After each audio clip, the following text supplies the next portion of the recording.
পাকিস্তানের বেলুচিস্তানে বিদ্রোহীদের হামলা ও নিরাপত্তা বাহিনীর সন্ত্রাস বিরোধী অভিযানে অন্তত 250 জনের মৃত্যু হয়েছে। হামলাকারীদের ধরতে নিরাপত্তা বাহিনীর অভিযান চলমান রয়েছে।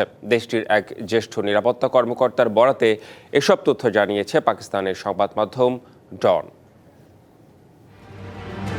গেল শনিবার পাকিস্তানের বেলুচিস্তানের বেশ কয়েকটি স্থানে একযোগে আন্তর্জাতিক ও সরকারি ভবনগুলোতে হামলা চালায় বিদ্রোহী গোষ্ঠী বেলুচ লিবারেশন আর্মি BLA।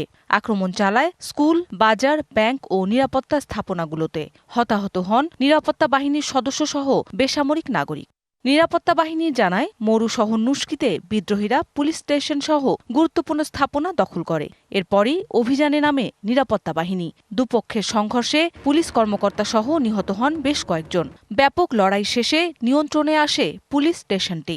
এখনও বিক্ষিপ্ত সংঘর্ষ চলছে কয়েকটি স্থানে।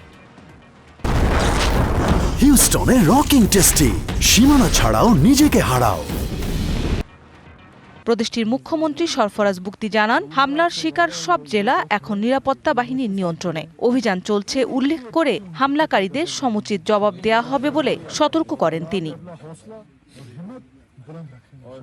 পাকিস্তানের বৃহত্তম ও খনিজ সম্পদ সমৃদ্ধ এই প্রদেশটি দীর্ঘদিন ধরেই অশান্ত।